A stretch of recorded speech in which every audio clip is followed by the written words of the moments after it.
All right. Welcome to everyone out there. Just checking audio here. Seems a little funny, but I think we're working okay. Hey, I want to welcome everybody to Amateur Radio Roundtable. This show is about ham radio. If you don't know what amateur radio is, it's about ham radio, and we welcome you to the show tonight. And if you're listening out there on international shortwave on WBCQ on 7490, we'd really love to hear from you. So please send us a email to Tom at W5KUB, Tom at W5KUB.com, and tell us where you are and how you're hearing the station tonight and so forth. Just a couple of quick things here. Got a great show for you tonight. We're going to have some fun tonight, but I need you to do a couple of things for me. I need you to, first of all, please hit the subscribe button. To help you out, I put a little arrow right there. If you just hit that little subscribe button down there in the bottom of your screen here, that really helps us to promote our show. About 30% of the people that come to our show on a Tuesday night actually find us by accident. The little thumbnail pops up, when they're searching for radio or something. We pop up in there, and they click on it, and they come join the show. So if that's one of you guys, we're glad to have you tonight. If you're a shortwave listener, we'd love to have you. We'll talk a little about shortwave listening tonight, too. That's where many of us got our start back many years ago in the last century, actually. So please hit that subscribe button. If you want to, hit the notify button, because we come on during the week sometimes with something special going on, and it will notify you if we come on live. So please do that. Let's see. Oh, yeah.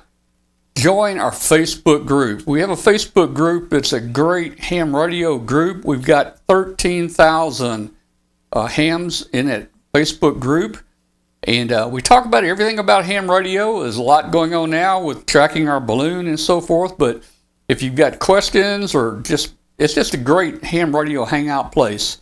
And it also follows the show and a lot of the projects that we do on the show. So just key in Facebook, just search for W5KUB, W5KUB, and just join that. You can join us there. And, man, we've got so many ways to get out there to you folks. Another thing, we're on nearly every podcast out there. Nearly every podcast in the country is carrying our show. And, everything from iTunes to Google Play to iNet Radio, everybody's carrying Amateur Radio Roundtable. I'm surprised. We just recently, I got a note, we've had 50,000 downloads in the last few months. There's a lot of people that just listen to the audio during the week, I guess, as they drive around in their car, or maybe they're at work. So that's another place you can hear us there. All right, let's see. Going to be a good show tonight. And as most of you know, we've broken the show up into two parts. The show, Amateur Radio Roundtable, is only 1 hour now. We'll stop it somewhere around in about an hour, and then we go to what we call the after the show, and that way we invite anybody that wants to join us on Zoom to come into the show. We leave the stream up so people can still see you and they can hear what we're talking about. And it actually then becomes just a ham radio discussion, just about anything and everything there. One quick announcement. We got a hamvention coming up soon. I got a note here from Jay Melnick. Jay, let's see, do I have Jay's call? I don't have, Jay's call, KB0TS. Jay is not able to go, and Jay has 2 tickets. He has 2 tickets that he'll mail you. He wants $52 for them, and that will save you. If you buy at the door, they're going to cost you $62. So that'll save you some money. If you want 2 tickets to Hamvention, send an email tonight to Jay, KB0TS. He's good in QRZ. KB0TS. he has two tickets to Hamvention, and I know he'd like to move those to somebody that could use them. All right. What was that? Somebody say something? Yeah. You know that they made a song about that. About what was that?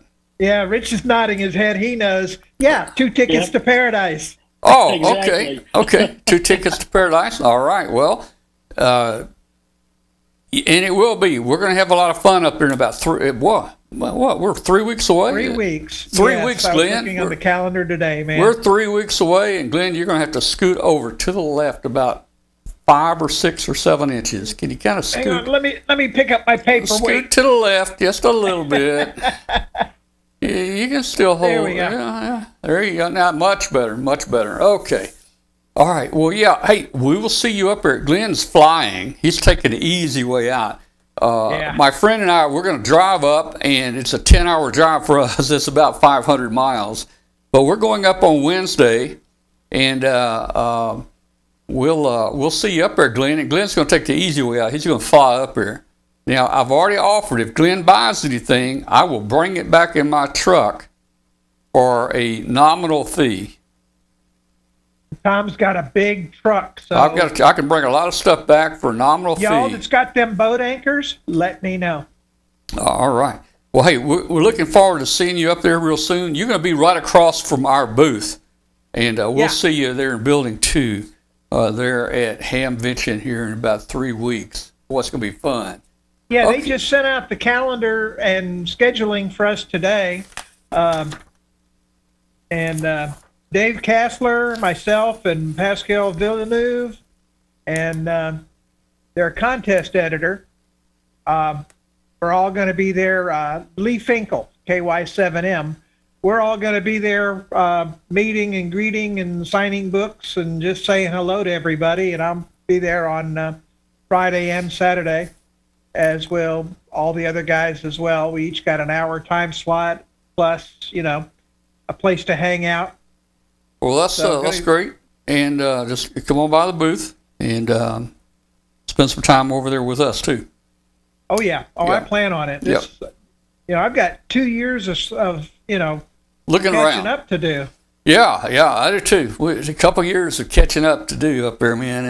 And it's amazing that we've missed. Man, I saw somewhere somebody put it's been over 1,000 days. That seems like that don't seem right. Wow. 365, 365. That'd be about right. Yeah, I don't know. It might be.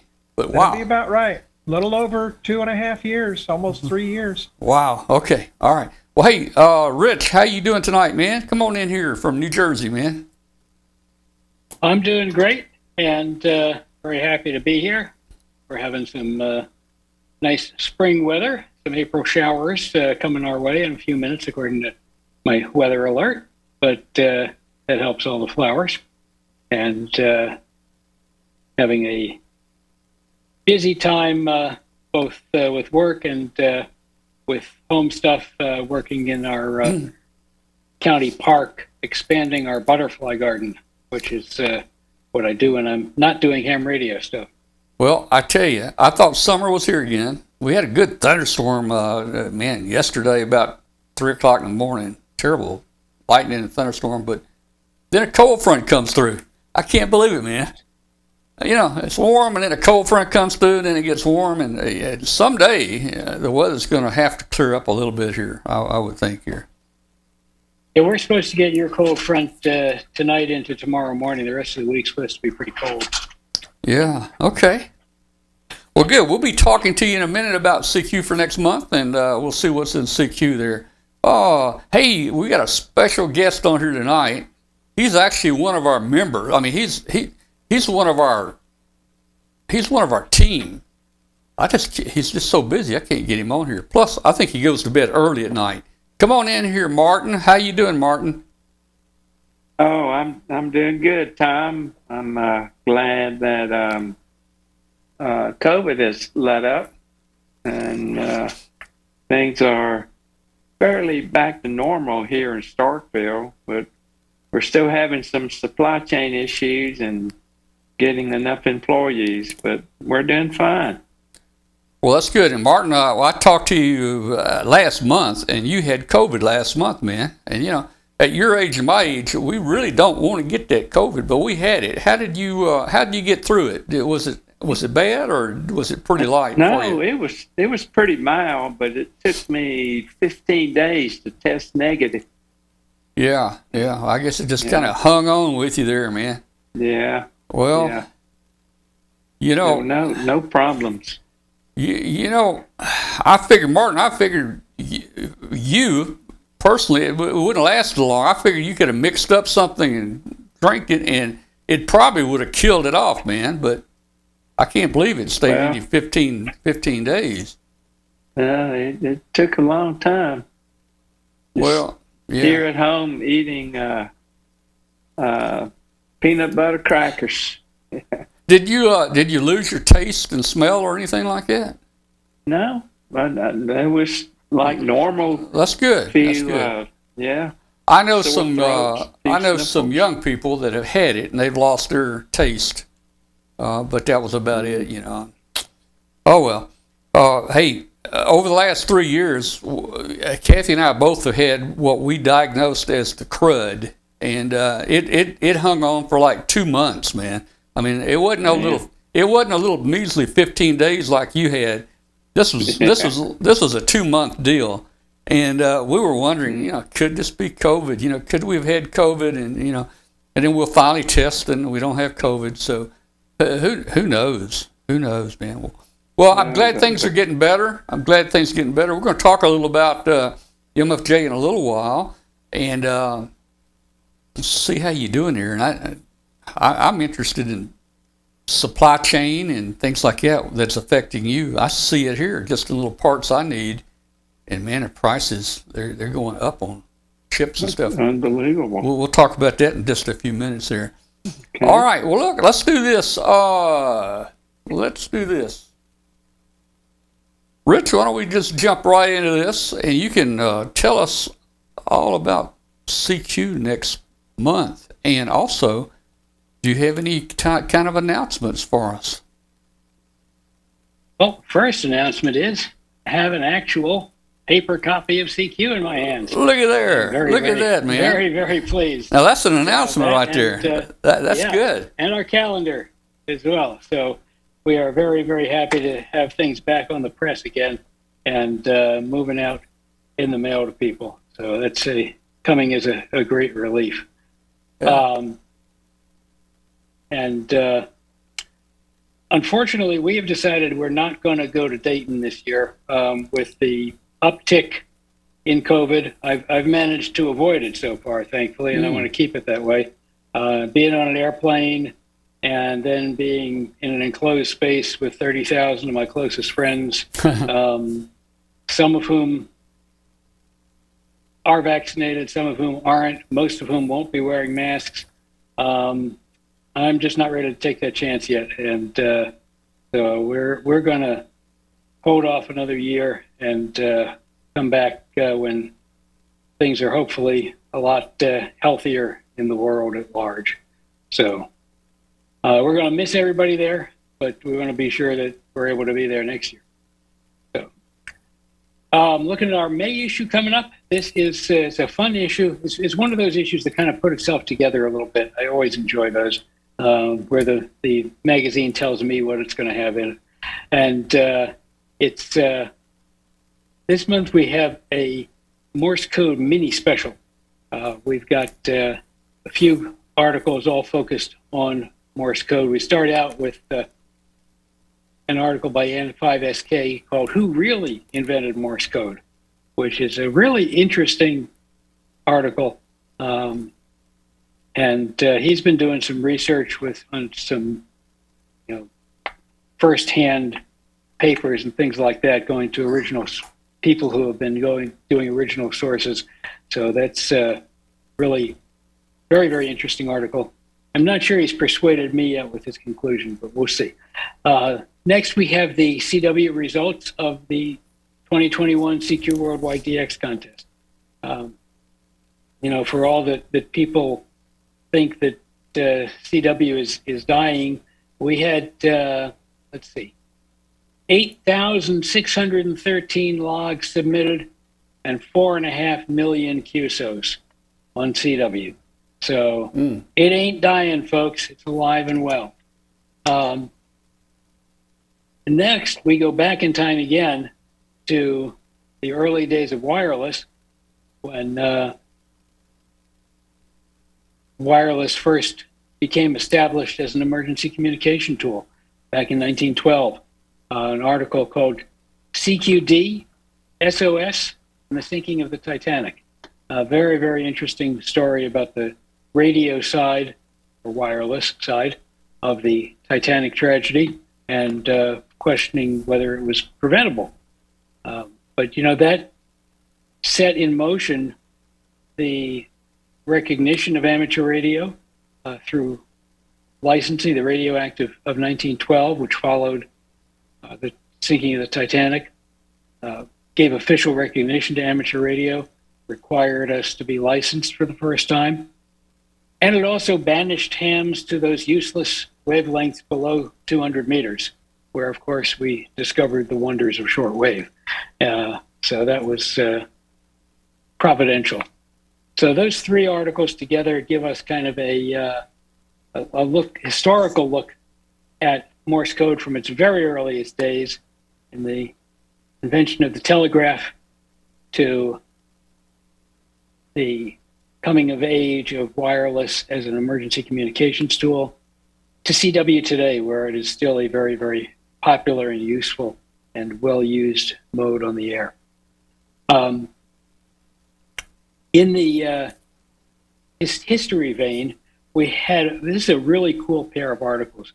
I had a note from a gentleman, W2HAF, telling us about a transmitter that he built from a 1952 issue of CQ, and that he and his dad had built it, and he still had it on his shelf. A really interesting story there.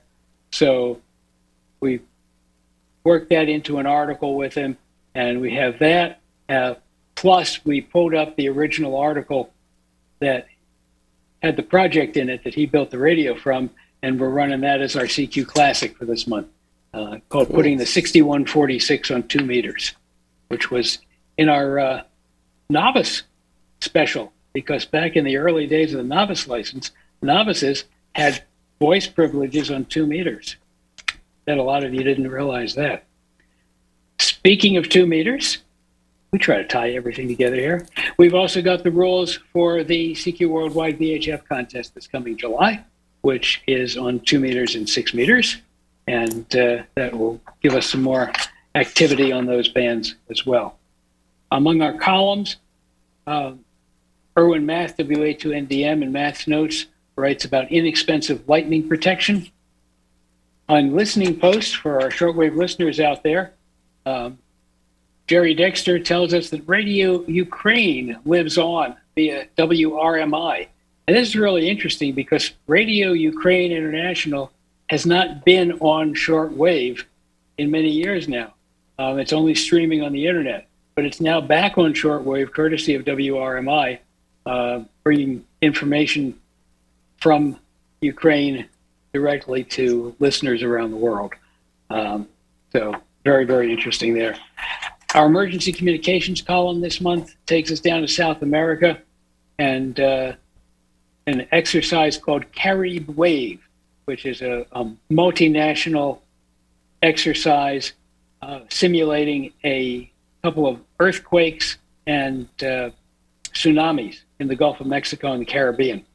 And this is about the participation of the Venezuelan radio club in that activity. We've got our kit building column, of course. K0NEB is writing about the warm weather bringing out the crickets. In this case, the brand new 20-meter cricket transceiver.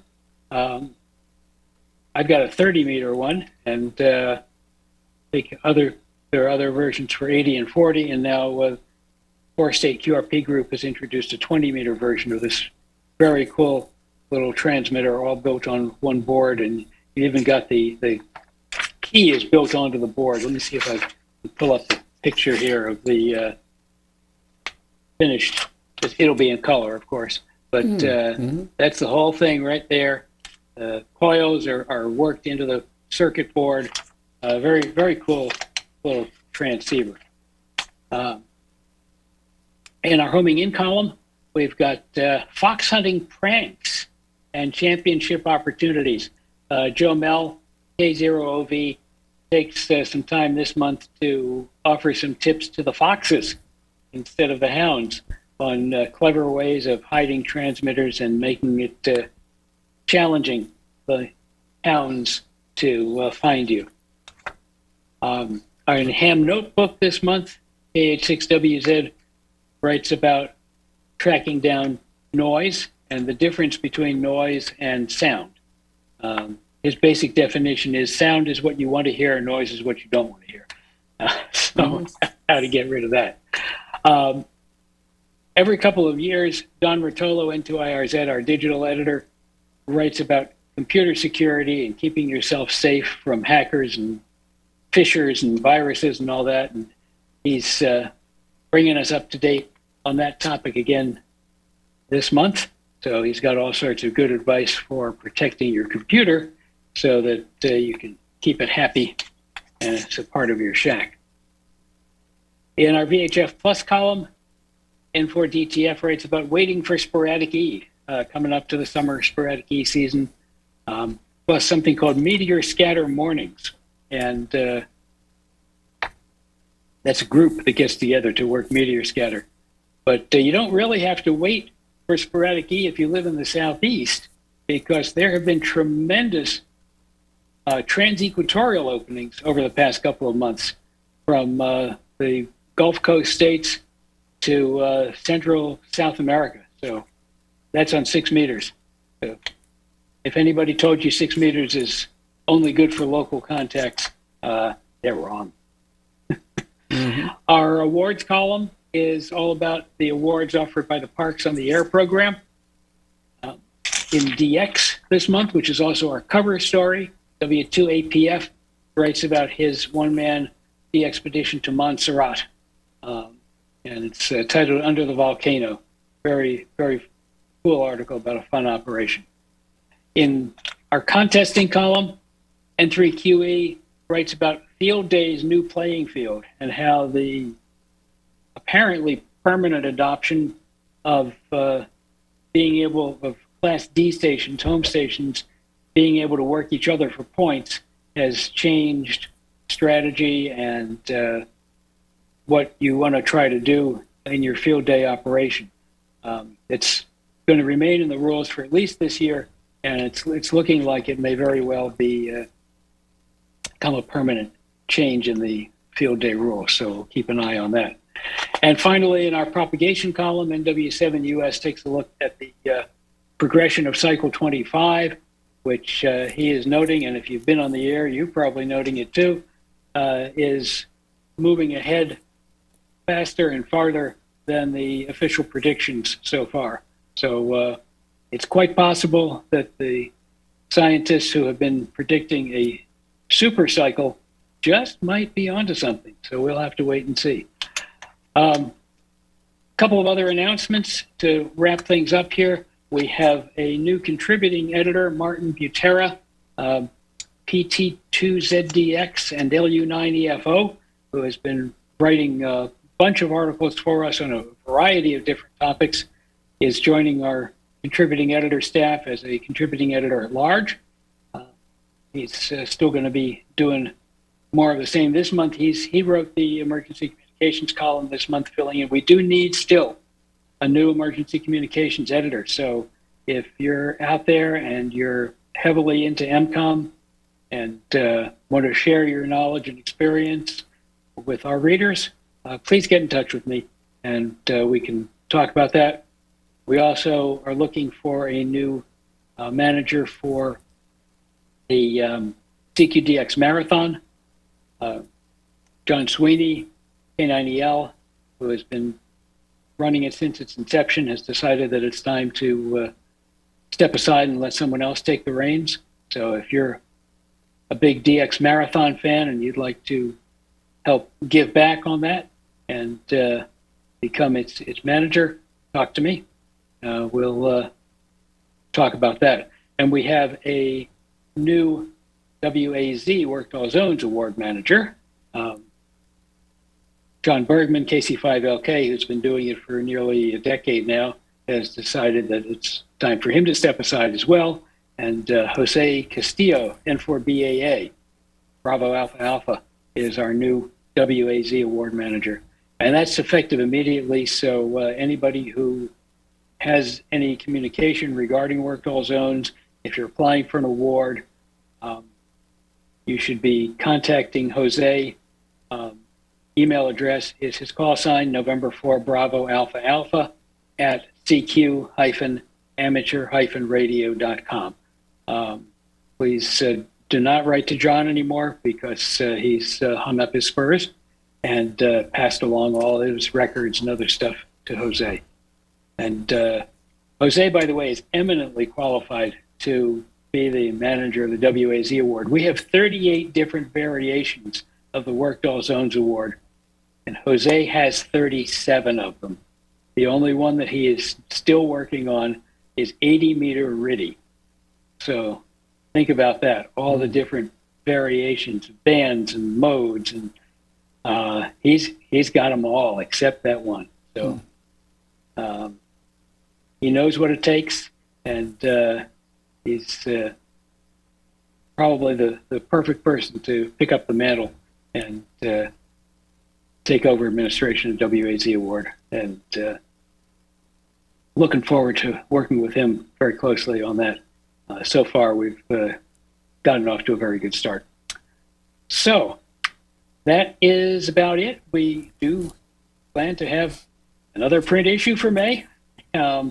It's the April issue just got to people. It's getting to people this week. We're going to try to get the May issue out a week earlier. It's going to take us a few months to get where we should be on the schedule, but we're should have the May issue in people's hands by the middle of the month, and hopefully back up a week earlier for June and a week earlier for July, and that should put us right back on schedule.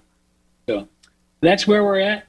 We thank everyone for their patience with us. And again, if you are a print subscriber, I mentioned this last month, and you have not gotten the link for the digital editions of the issues that we only were able to publish in digital form, drop me an email. I will send you that link and you can download those issues. And that's where we're at. All right. Well, hey, sounds exciting, and there's a lot going on for sure. Let's see. I made a note here. Something. Oh, yeah, you were talking about who invented Morse code. That's going to be interesting. Hey, I saw a deal in one of the magazines. What if Morse code was invented just recently, and they came out with a keyboard for it? You know, like a computer keyboard, but it just had a dot and a dash on the keyboard. You know, you just hit the dot and the dashes. You know, to send code. That'd be kind of cool, wouldn't it? Maybe we're to come up with it. Nope. You know, I think it was a joke, but maybe nobody's got one. So, Martin, I'm going to be talking to you later about the design of a Morse code keyboard that sends a dot and a dash. It's just got two keys on it. Maybe I've got one that uses all the keys, and I'm sure I can just pop all the keys and just leave you with two, the period and the minus. Well, it's got to send a dot and a dash now, and maybe a space bar. Sure, I can make dot, it do dot that. and a dash and a space bar. That'd be kind of cool. Why there. do you need a space bar? Well, I don't know, to make it That's consistent. too many keys. Make Let's it just keep it to 2 consistent, keys. yeah. Keep Well, it we could simple. hold costs down 33%, right? By leaving absolutely. it off. Okay, hey, and another thing, man, Cycle 20. Well, wait a minute. You only need one key on that keyboard, because if you just hit it Well, briefly, it'll give you a dit. You hold it down. yeah, but no. Now it's like And now then- it's like a key. I'm talking about a keyboard. Exactly. Yeah, it can't be a key. I'm talking keyboard. Nobody's got a keyboard. Hey, Cycle 25, man, this is what I've been waiting on for years now. I mean, you know, I can remember back in our 60s and throughout my 50-something years of ham radio, the bands were so good, man, to talk anywhere you wanted to. And in my most recent memories, the bands hadn't been very good. But I've been listening over here lately, and they're picking up. And they're picking up a lot faster than I think the experts have predicted. Yep, absolutely. Yeah. All right. Well, hey, Rich, thanks so much, man, for sharing that with us tonight. And we'll look forward to seeing you again next month. And Very good. I guess we'll see you after I get back from Dayton.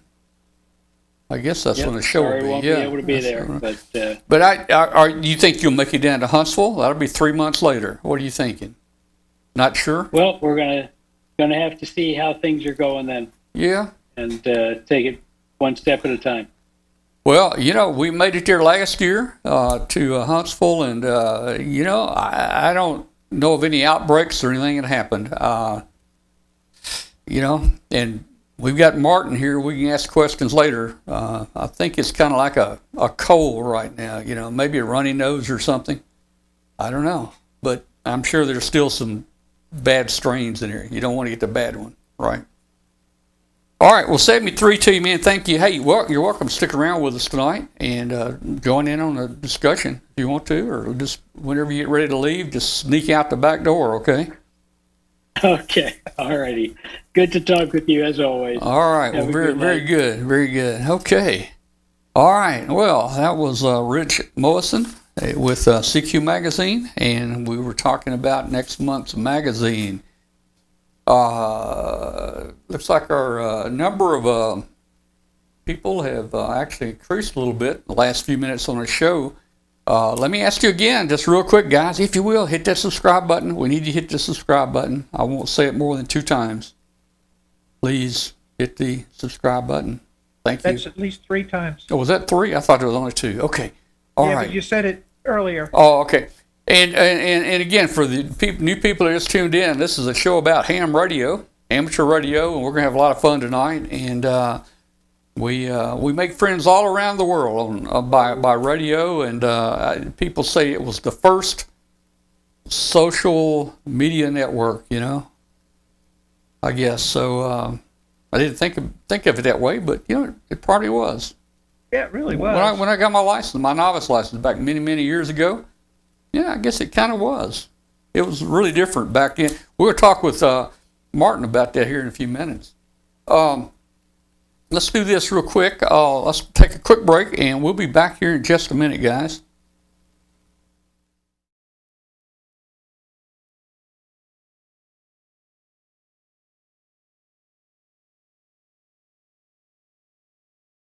LDG Electronics provides state-of-the-art antenna tuner, QRO, fixed stations, portable and remote. An LDG tuner will match your radio to your antenna using our lightning-fast, proprietary tuning algorithms. LDG is a family-owned and operated company dedicated to bringing innovative, quality products to the amateur market. All LDG products carry a full 2-year warranty that is fully transferable. Support is only a phone call or email away. We're always here to help you. Visit us on the web at ldgelectronics.com.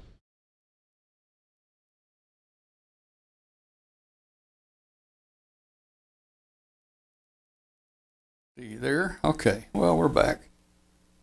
Have to fix that. Okay. And Bill just joined us. WBAELK. Bill. Hey, Tom. Yes, sir. As was mentioned by somebody in the chat room, here's my keyboard. A key on a board. Well, that's right. But I'm talking about a more. I'm talking about a more sophisticated digital. Well, I don't know, but yeah. More sophisticated keyboard. And it's got a digit. I can vary the digit. Yeah. Well. That's digital. Yeah, but the one I'm going to make is going to be really nice. It's going to be a full-size computer keyboard, and it's only going to have 2 keys on it right in the center. I don't know if I want to make it. You know how people peck and type on a typewriter with 2 fingers sometimes. I guess you could operate code that way. It might be a little, I wanted to mention Tom. I've got a 10-meter, 20 milliwatt whisper beacon going for the last 10 days, and it has been open to Hawaii, Canary Islands, and the west coast of the U.S. from here in Alabama every day except one. So 10 meters has really been hopping. Yeah, and I've listened to some of the higher bands there, and I've been listening. They're starting to open up, and I would imagine something like Whisper, even when you think the band's not open, it's really open. I would imagine. Yeah, there's several times where the Canary Islands and Hawaii have heard it both at the same time. It's really phenomenal. Yeah. Well, while we're discussing it here real quick with you, let me just give an update on W5 KUB 110 real quick. And we're now, I think we're over Algeria right now. And let's see if I can bring this up. We just crossed into Algeria. We're on our third trip around the world. And we're on our first trip around the sun, but our third trip around the world here. And you can see the prediction here. This last point here was when it went to sleep. So by now it's done moved into Algeria here. When it wakes up in the morning, I'm trying to think where it might be. I'm guessing when it wakes up in the morning, it's going to be who knows what. Probably about maybe 800 to 1,000 miles. It might be in Libya or right in the Mediterranean Sea up here when it wakes up in the morning. And it should wake up, if we got a lot of people have been following this, it should wake up probably, I'm going to guess, plus or minus a half hour, about 2 a.m. this morning, this a.m. tonight. It should. And that's Central Time. Tom, is this one of those clear balloons from Japan, or this one of the silver? This is one of the silver. This is one of the silver that came from the balloons online. Balloons online, yeah. So you can see our path is just about always across the top of Africa right here, and we're going into looks like the best prediction here. We're going to go probably into the northern Afghanistan, possibly over here, and then we'll be moving into China here pretty soon. The last I checked, we were doing about, I don't know, on an average about 90 miles an hour. So hopefully we've got some good wind. Our altitude has been just perfect. It's been like 41 to 42,000 ever since launch day, which is 28 days ago. I don't know if we've lost any gas at all. What are your thoughts on that? This is the silver balloon. It seems to be doing great. How many days has it been flying now? Well, it has been flying. It's been flying. If we go to our website and we look here, it's been flying 29 days, 10 hours, and 25 minutes and 51 seconds. And how high does the sun have to be for it to operate? That was one of the questions. Okay. In well, that room. I know a lot of people may not believe this, but there is a Pico balloon tracking site that tracks every transmission, and we're coming in at about 18 degrees and out around 18 or maybe 20.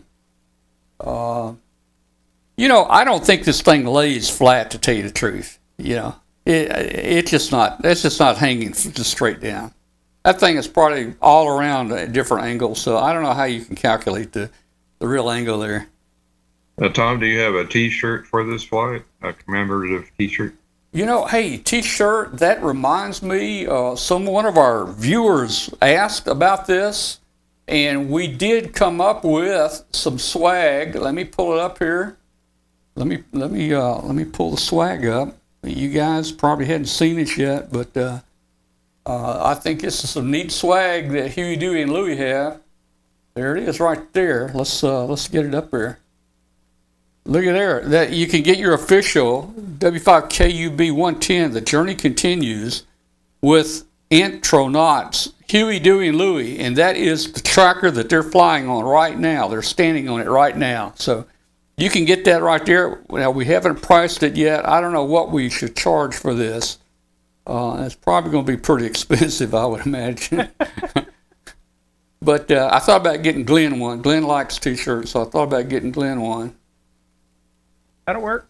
Do you realize, Tom, this is the first time that you've made it twice around the world, as far as I can remember? Oh, no. We've been more than 3 times once. And Did you? oh, yeah. In fact, our last flight, we were just a few hundred miles short of 2. We crashed in Mexico. Right. But I thought you hadn't made it past 1.5. No, we went like we went 3 plus up around the Norwegian Sea is where we went down. So Okay. we made it. So we're shooting to break the record on this flight to see if we can't break our own record. And I feel really good about this balloon, guys. I feel like this thing could fly for months. I mean, it is holding up well. Doing well, yeah. It's holding up well. Yeah, you're getting tremendous miles per sugar cube. Yeah, I'm real happy with it, to tell you the truth. Really, really happy there. And we got a lot of people that follow it every day on our Facebook group, and I think they have contests to see who can actually pick it up first, And I also that's want a lot to of make a note that there is a JT9 transmission, 2 of them, following the Whisper transmissions, and the JT9 starts at the 6-minute mark of every 10 minutes for the first transmission, and at the 7-minute mark for the second transmission. So if you want a listening challenge, the JT9 signal is just below the Whisper band. If you see a JT9 signal down there and it's weak, that's probably it. And guys, I've been following this through a remote web SDRs. There's a number of Kiwi SDRs that you can remotely link into, and you loop the audio into WSJT-X, which will do Whisper as well as JT9. And so you can actually tune into a receiver in Europe and pick it up. And sometimes you can get close enough to hear it ground wave as it passes over a remote receiver. Yeah, and hey, look at this. This is already outdated. 10 milliwatts, our little 10 milliwatt, 17,800 kilometers. That's over 11,000 miles. Bill, I saw a report today that came in it was 18,000 and something kilometers at 13,000 miles. So it is hard to believe 10 milliwatts will do 13,000 miles like that. So I've noticed the signal levels on 20-meter Whisper from your current flight are stronger than ever before, and part of that's due to the fact that the band is doing so well lately with the sunspot cycles. It's it's really amazing how strong the signal levels have been, and you get a number of reception from the other side of the world. So. And at that low power, one of the secrets is having a very efficient antenna, a very good antenna. We don't do that. I've got marked out on my workbench 17 feet, and I just pull 17 feet of wire out and cut it, and another 17 feet and cut it. And I solder that onto a couple little stubs hanging off the tracker, which may be anywhere from 1 inch to 4 inches. And I try to make it about 34 feet total for 20, but I don't seem to have a need. I don't have a need to trim that antenna, to tell you the truth. 17 feet, 1 inch on each leg seems to be about perfect. Yeah, well. So the probably pretty close to that. The problem I've got is you can't do much better in distance. There is nobody that much further away, so we're doing okay. Unless you get reception on the moon or Mars. Yeah. Some of our past balloons, and it's taken me 3 years to realize this. We were flying heavier payloads, upwards of 20 grams, maybe sometimes 22. And I was putting redundant solar cells at 45-degree angles, and I was putting LiPo batteries and trying to make them work up there. And I was doing all this stuff. And Bill, I tell you, the secret, and you know the secret, Bill, it's in one of your presentations, and that was make it as light as you can and then even lighter. And, our entire payload is about 7.8 grams on this flight. So I think if you can keep it down in below 10, and you can use a small balloon, and you can do a good job, I think. Yeah, that's remarkable when you think an HF transmitter with GPS and antenna weighing just 8 grams. Yeah. All right. Well, we're gonna get in here with Martin in a minute. Unless Martin, you're not asleep here, are you? Jump in here, Martin. Oh, no. All right. I'm enjoying the conversation. Just want to make sure you're still with us, because it's going to get real exciting here in a little while. We're going to talk fun ham radio. We're going to talk about. We're not going to quite go back to Spark Gap, but we're going to go back close.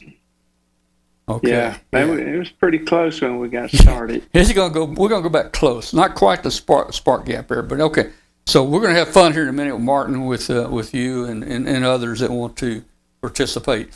So Bill, you're giving at Dayton. You're giving a forum on Friday at 11 o'clock, I think, on Pico balloons, and you've asked me to share with you a few minutes. Are you going to do a launch that day? Yes, right after the forum, we're going to launch 2 Pico balloons from the Hamvention, probably in the food court area. Yeah. And hopefully this time they won't get stuck in the into the hex beam of the W8DI transmitter. Yeah. Well, I was talking to my friend Ed, that's going with me. I was going to bring one, but I know your balloons, your launch, just because up there we got a short runway there at Xenia. We have a real short runway, and the wind is always about 40 miles an hour out there. And I know you launched the APRS, and I'm sure that's what you do APRS. I'm sure that's probably what you're going to do again. I was going to bring a Whisper balloon up there, and we were going to try. I was going to maybe try to launch at the same time with you when you launch, outside. But I don't know, man. We had a hard time too. Not so bad. If the wind is not bad, then go for it. Well, I'd bring it along just anyways. With that tracker hanging almost 20 feet below the balloon, that's a real risk, especially if you guys remember Astronaut Wheelock, my friend that was with us 2 years ago. When Bill launched the balloons, we let Astronaut Wheelock launch our balloon, because we thought, how's the best way to beat everybody else? Have a real astronaut, launch the balloon. Well, he crashed the thing 2 times. Everybody else's went on up, but Doug, the first one he turned loose, it wrapped around an RV mirror, probably, 100 feet down the thing. And then the second one, and we've got a video of this, the second one, it wrapped around a power line, and I was watching Doug, and he let it go, and he was going like this, and Doug put his hands on his head like this, and I thought, oh no, we done lost it now. But then I saw him go like this, and he stretched his arms out, and it came unhooked from the power line, and it took on off. So that was an APRS one, and I don't know if we can get. I'm just. Well, I don't know. I don't know if we can get it in here or not. You'll have to show that video during your talk at the Hamvention. Yeah, well, it's a known fact that all astronauts can use the force. Well, we talked about using that little force when that tracker wrapped around the wire and it came back around. It generated that extra centrifugal force or whatever it is. It come unwound and took off. So, oh man, that was. I probably will bring one, but it is going to be near impossible launch there. Every year I have been there, The winds, the flag on the flagpoles have been stretched tight. Yep. And there's about 20-mile-an-hour wind. And either that or there are thunderstorms every hour. Yeah, yeah. Someone's asking, what's the wire gauge? We use number 36 wires, about the size of the wire, hair on your head. I mean, it's pretty small.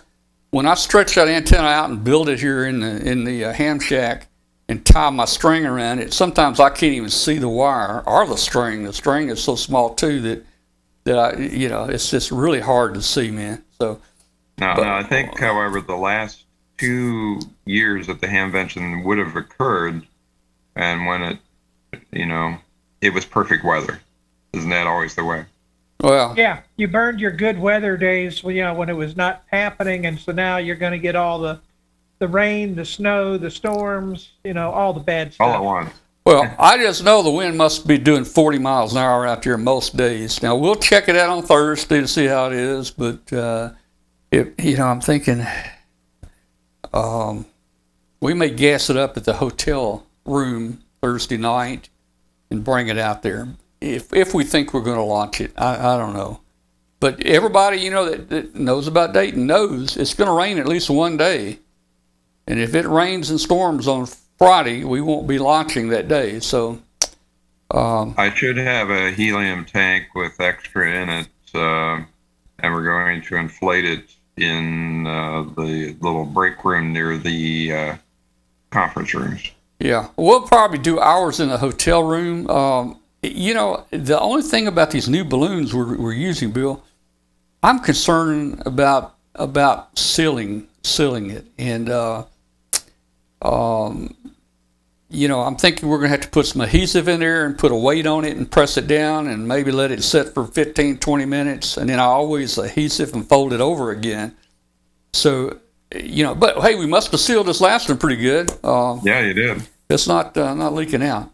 You used super glue on that one, didn't you? No, on this last one, I used some 3M spray adhesive. And I just sprayed it in a little spot, and I took a Q-tip and sopped it up and just stuck it up in there and just kind of, coated inside and squished it tight. Now, that stuff has to kind of be open for a few minutes to get tacky and sticky, before you close it. So you got to be careful. If you close it instantly, it may not stick, if it doesn't get any air in there. Okay, well, hey, this was, we're going to have fun, and we'll talk more about it. Let's see. Hey, somebody asking, how do I get this? Let me look. Somebody asked, how did I get this? It's about healed up. Kathy she's been in North Carolina this week, and her friend are up in Kentucky today to go to a quilting show. So I'm sure Kathy's not watching, so I'll be able to tell you what this is right here. If just don't anybody tell Kathy. But Saturday night, actually it was Sunday morning, about 3 a.m., I was at a bar over on Lamar Avenue and got into a fight with, I think, 5 or 6 guys, and one pulled a knife out, and I had to take care of that. I'm kidding, guys. I got in a fight with a dead limb on a bush outside that I was trying to break, and it won. Okay. All right. Let's get Martin in here. Martin, come on in here. Martin, let's talk. I've got a video, Martin, I did at your place a while back before COVID, and we're gonna look at some of the radios and stuff that you've got stashed away in your office. And come on in here, Martin, and tell me how did you get all those radios? What do you do, Martin? First I like your bar story better. You like your bar story? Well, I just collected it over the years. Those are radios that I wish that I had when I was a kid and couldn't buy them back then. But over the years, I just saw them and bought them and put them on the shelf and just to look at them. But they go back to the 1940s, 1950s, 60s, 70s. Yeah, you got a great collection here. We're going to see some of them and talk about them. And while it's playing, if there's something special we want to mention or talk about, just jump in and yell out, and we'll talk about it. Okay. That's the kind of stuff that I started with as a novice, a lot of it, and it really brings back old memories, man. I almost have tears in my eyes thinking back how good it was back when we were novices back then. Can you remember when you were a novice? Oh yeah, it was a totally different time. And you're right, propagation back then was unbelievable.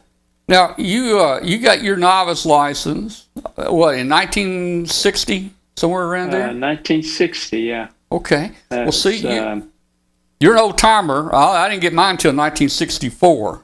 But Martin, you and I kind of started in the same geographical area. I mean, you were born down in Mississippi on Highway 6. Well, not born, but you lived on Highway 61 down in Mississippi, down in the Delta. Born on Highway 61 Or too. you? Well, Yeah. I was born on Highway Vicksburg. 61 in the Delta, up in Arkansas. Highway 61 goes up. It goes up Mississippi and crosses the bridge there and goes on up into Arkansas. And so you and I both were born and lived on Highway 61 in Arkansas. Yeah. And we both got our Yeah. novice licenses about the same time. And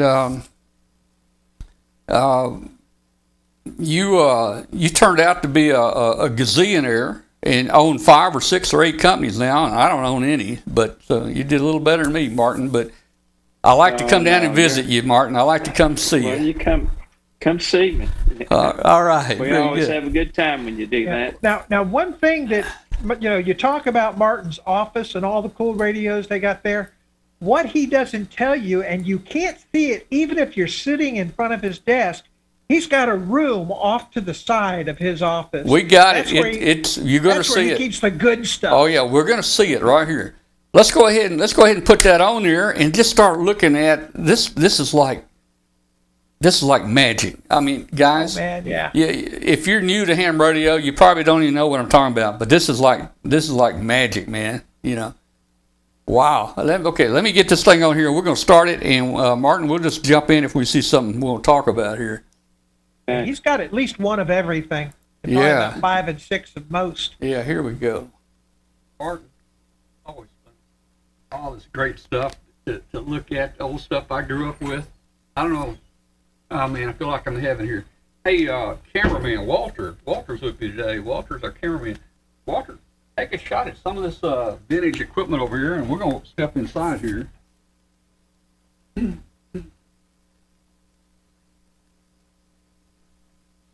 The BFO from Night Kit, from Heat Kit, that whole stack are BFOs. Most of them are HW16s. That was a novice receiver transmitter, not a transceiver. And Martin, couldn't you have just taken one of them? Test equipment there. This is a general radio oscillator that covers from 0.5 megahertz to 50 megahertz. It can put a watt out. I mean, you can use that as a transmitter. And this device here is how they used to measure the resistance and reactance of loads like an antenna. And there's some more bridges down here, and just some more signal generators over here, and some old receivers. Man, come on in. Walter, bring it on in here. Man, we're going to talk about some of the stuff real quick. Look, man. Look at this stuff, guys. This is little prototypes. This is little prototypes and stuff. I mean, tons and tons of stuff. I don't know if you can look at this or not, but this looks like a little receiver that was prototyped right here. Breadboarded, Manhattan style, where you just solder the components to each other. Am I putting it in the right place? Yeah, anywhere is fine. Take a look at that one. Let's see what this is. This is That's a regenerative receiver that I converted to a single band receiver for 40 meters, and you you can actually operate and make good contacts with this receiver. Well, that's good. There's not much in it, too. What kind of Yeah. chip is that? That's That's is that one of those 602? No, no, that's that's an LM380. let's see, that the- 381. is that the audio or something? I can't that's the tell. audio chip. I need It's a to- half watt audio output chip. Man, this is so cool, man. Here's a little looks like a little well, this is what the insides to I think Yeah, I made 10 it tuner into looks a like. Z-match. A Z-match? Tuner, yeah. you got all kinds of matches here. Here's a Z match. It looks like you built and That's I'll a, pull it out. Yeah, you can pull it out. That's a L network. Oh, okay. Yeah. Got a reversible. That's kind of cool. Yeah. Variable inductor there. That's kind of cool. I like the way you built it on the board there. That's Yeah. With wood that's the way to do things, man. Yeah. Looks like some type, maybe a low pass filter or something. Yeah, some kind of filter. Yeah. This stuff, you did this so long ago, you don't even remember what some of it is, do you? Long time ago. Oh, man. Oh, man, the more I dig in here, I find stuff. I find all kinds of stuff. Oh, boy.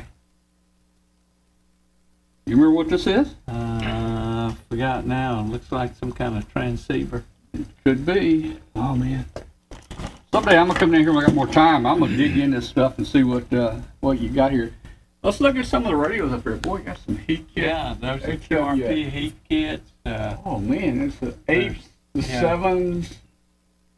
And 9. HW7, HW8, HW9s. There's a Drake. There's the power supply for 'em. This is a 2B. I had one of these. The guy loaned me one time. That's a good little receiver right there. Yeah. There's And some Tentex over there. oh, wait, what is this? Is this a 101? Yeah. I bought my first sideband rig.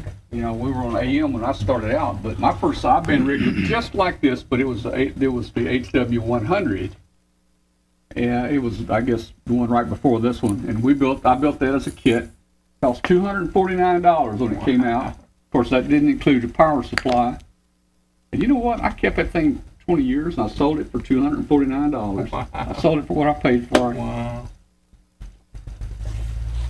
Night Space Spanner. I think we'll That's see the another receiver one. I had, yeah. We'll Take have a look another at that too. What do we got here? That's a transmitter. This is a transmitter. And I think there's a receiver built in there too. With Regenerative six receiver. U8 tubes. Yeah. Six U8s. All right, that's kind of cool. And the power supply I took off out of this Q multiplier. Okay. Well, power supply maybe. No, that's the audio amp. Oh, is that an audio amp? Mm-hmm. That transformer is used as a filter. Oh, okay. Okay, gotcha.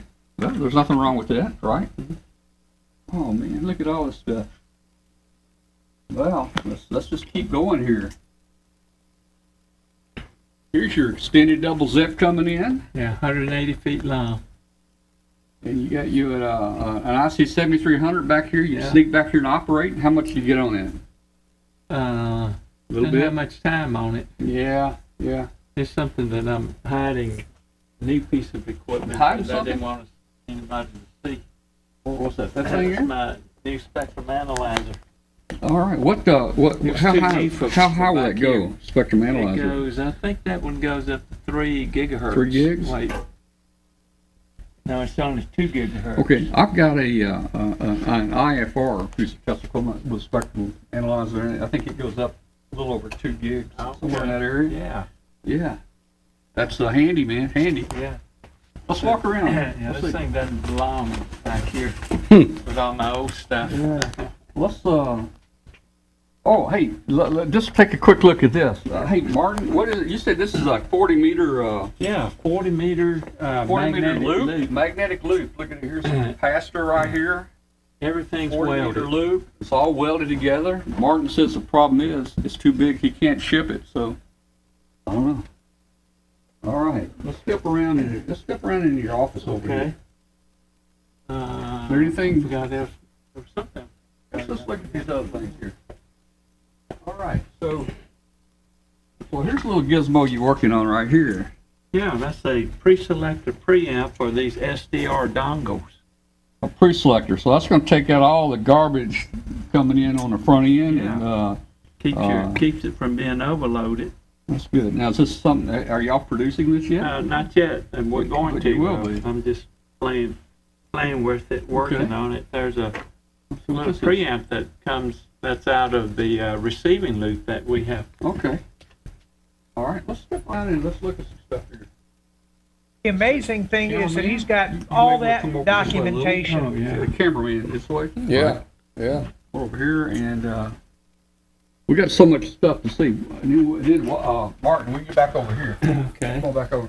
So tell us about some stuff, Martin. Now, Okay. I can remember seeing one of these when I was beginning a hand. That would be a nice little receiver for the guy back in 1950, wouldn't it? Oh, that 55? that was a very nice receiver back then. You know, when I turn that knob there, that knob just spins because there's a weight on the back of it. Yeah, Flywheel. What people don't realize is, on the new rigs today, that everything's digital. You don't have any realization of how wide a band really is. You just read the digits. Back then, we had analog stuff. And I was showing Walter earlier that 40 meters, Walter, you might try to get a close-up here. 40 meters on this receiver. You see the 7 right here. There's 7. And 7 and 7.3. Look at that. There's 7.5. 40-meter band is right there. That's the entire band. And what you do, you kind of get in the frequency you want, and of course the band spread will let you tune that frequency, much more fine tuning. So that's what we used back in AM and mostly CW. Got some Drake stuff. Let me show you something here that's interesting. Okay. This is a national receiver. Yeah. This is back in 1950s. The way you change bands is you pull this thing out. You take that whole drawer out. Yeah. And Put another one in, wooden or? box up there is full of Oh, bands. yeah. So you just, whatever band you want to operate on, you push the thing back in and lock it in. Things seem so much better today, don't they? You don't have to have all those plug-ins. and- Oops. Yeah. There you go. That's how you change bands, and that's the 7 to 14 megahertz band right there. Cool. All right, so hit kits here. This is a HW99, which was a 50-watt novice radio. I've never seen one of those. Transceiver. I didn't Yeah. know about that It didn't cover 20 meters. It was Yeah. 80, 40, and 15. one. So it was a novice type Novice, radio. Yeah. It drifted like crazy. Oh, really? Look at This how is a those good old shelves spin. rig that many people grew up with right there, the transmitter. The DX, what's that, DX20? DX35. Is it 35? Yeah, DX35. Okay. Crystal control. Right above it is a Where's DFO. the crystal hole socket? I don't see It's it. inside. It's behind it. Oh, okay. Yeah. All right, you had a switch to select crystals Yeah. there. Right up here is the first Heathkit transmitter. DX. Right No, there? AT1. Yeah. I think it's Okay. $29.95 back in the early 50s. Yeah, and there's the socket on here for the crystal. Let's see what we got going over here. Boy, a lot of stuff. A lot of stuff. See, this is a line of our original products right there. Some of your original stuff, your keyers Yeah. and when it first started out. yeah. In fact, I had the keyer and some of the other things that you make here. What's this guy? What is this thing? Is that a antenna tuner? Yeah, like that's that. that's a James Millen. Millen. Yeah, James Millen antenna tuner. And there's a Heathkit antenna tuner up at the very top, and there's a World Radio Lab antenna tuner, that little light gray one with the gold-looking knobs. Uh-huh. And right below that is another antenna tuner made by Latine. I think that's how you pronounce it. So here's no, an no, old, Lysco. here's a little Harvey Wells. Oh, transmitter. that was the No, that's original the Z-Match. That's the Z-Match. That's not the The transmitter. original Z-Match, yeah. The Z-Match. All right, now we're getting into kind of some of my stuff here. That was my receiver as a novice, and the neat thing about it was it had 80 80 through 6 meters, and that was the entire ham band. So if you looked at the one we showed you earlier, a ham band was about 1/8 of an inch long. Here, the ham band is like 6 inches long. So that was a great receiver, and it also had 6 meters on it. This was a matching transmitter to that receiver. I did not have this transmitter. Again, crystal control. Your crystals, back when we were novices, you had to plug a crystal in. Everybody had only 2 or 3 crystals. That's the great equivalent. The 2NT transmitter and a 2C receiver, which was a competitor of the helicopter right next to it. I didn't know that. But look right above that 2NT Drake transmitter, that big black box. That's an instructograph that had paper tape for teaching you Morse code. I've seen those. I saw one. I've even saw it operate once. That's kind of cool. Let me show you one other thing here. Okay. See these 2 boxes here? Here? Yeah, they're the same thing. That was the very first piece of transistorized ham radio equipment. It's a converter for a broadcast band radio in your car, and it allowed you to have ham band only receiver. That was okay. All right, I know exactly what you're talking about there. It hooked in between the antenna and the radio, Yeah. and it was a converter. And the early version of it is over there to the upper top at the right. That's a Gonset mobile converter, but used tubes. Oh, that's cool. Now back over here.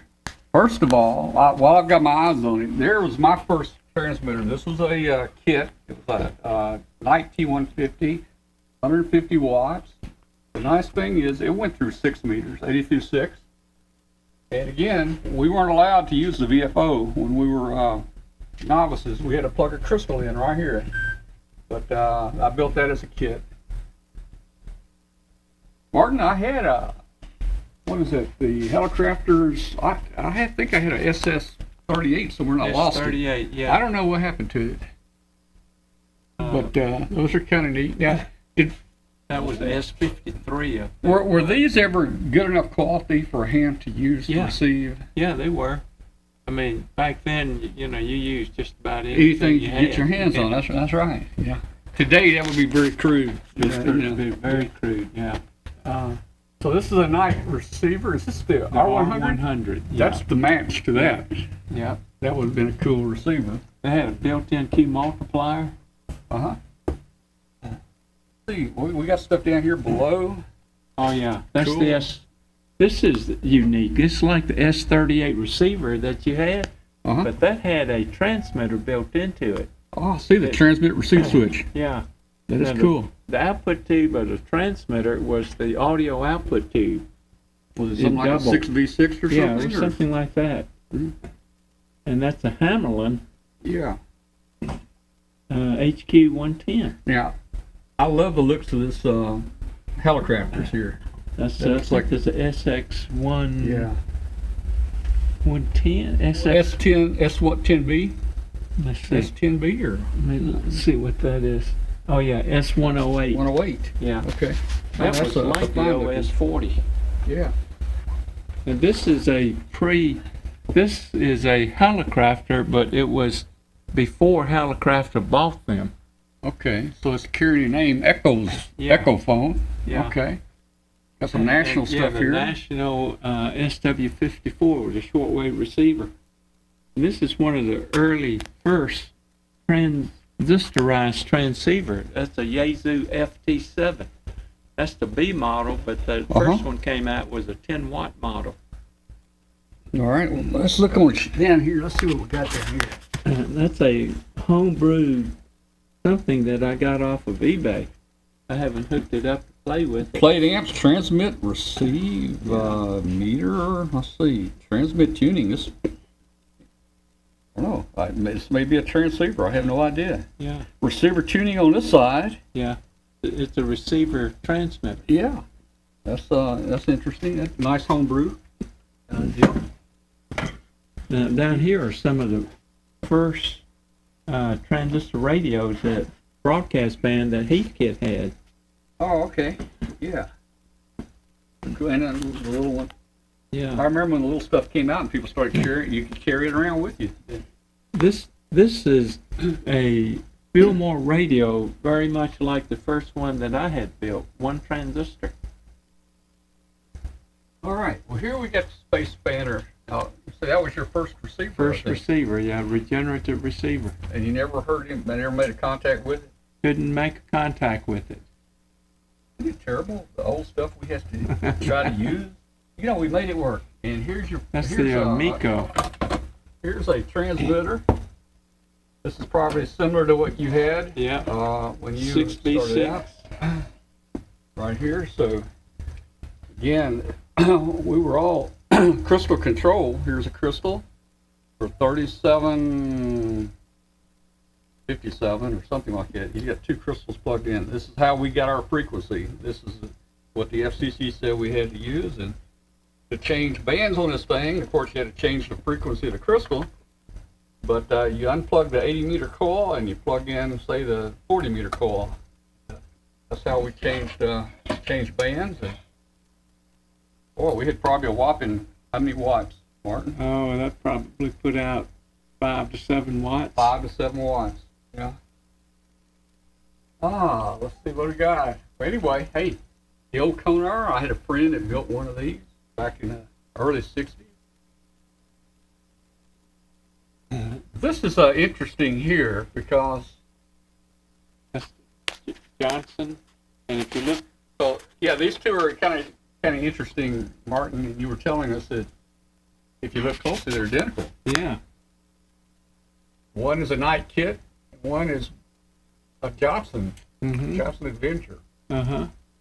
And of course, you can see all the knob placements are all the same. And now that one came out as a kit. And Mhm. you know if this came out as a kit? It did come out as a kit. Now, look over here. See this one right up there, SBE 34. That was one of the very early, mostly solid-state transceivers. Uh-huh. It had a tube in the final, and the driver tube, driver was also a tube. Now, this one right here is interesting. That's a GON set.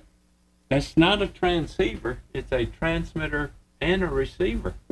They're separate. That's interesting. Well, and here's our VFO. This is, today you just tune that big knob and the digits pop up on what frequency you're on. This is what we had. This is the VFO. If you wanted to be on 7200, you just turn that up right around, put that pointer somewhere around 7200, and Now, that only set the frequency of the transmitter, right. and you had to set your own receiver frequency. Well, that's true. That's the VFO, and things have changed a lot. Wow.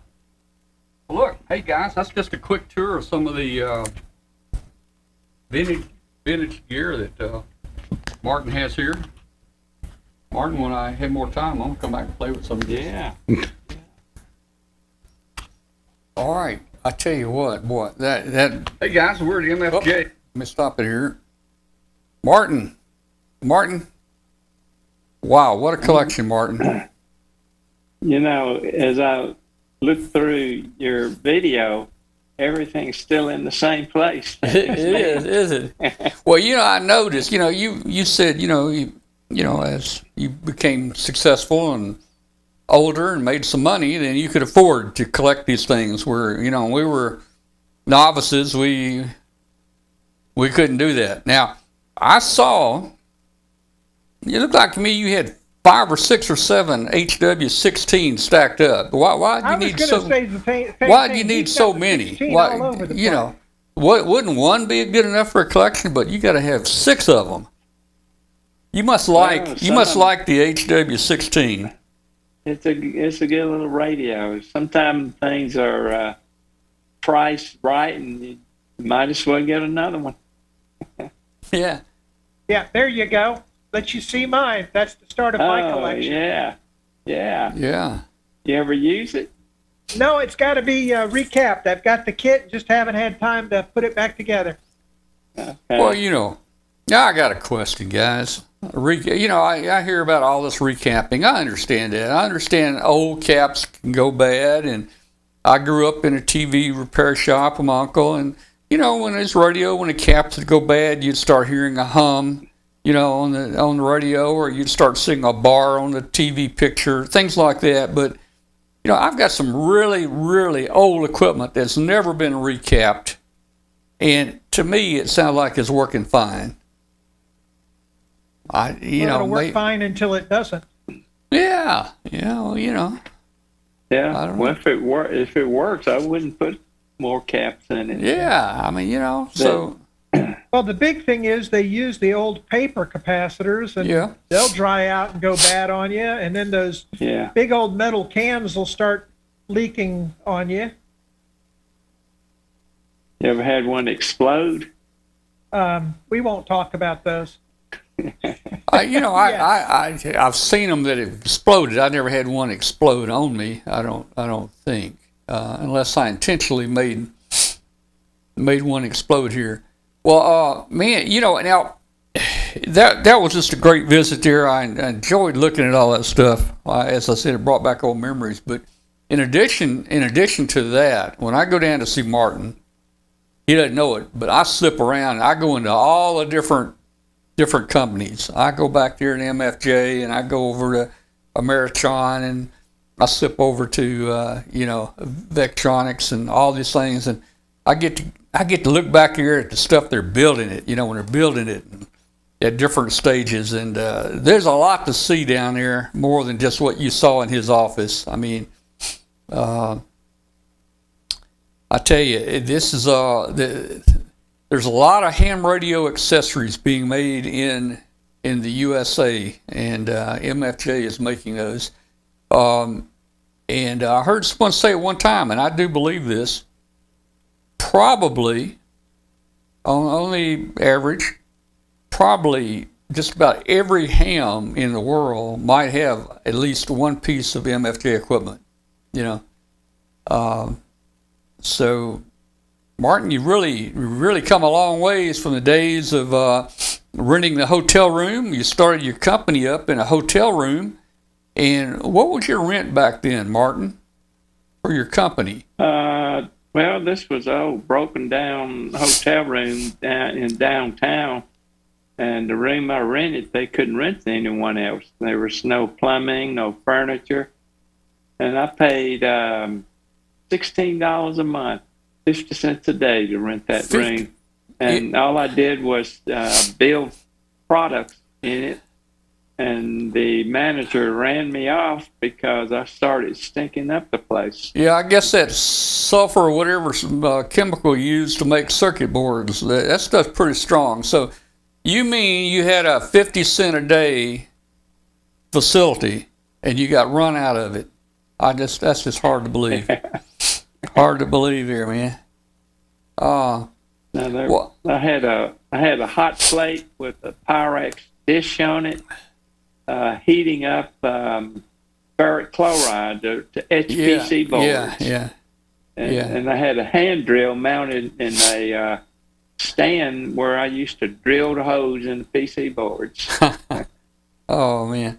Well, hey, I don't know if people noticed it, but in your office there, we walked by, and in the background there was a picture.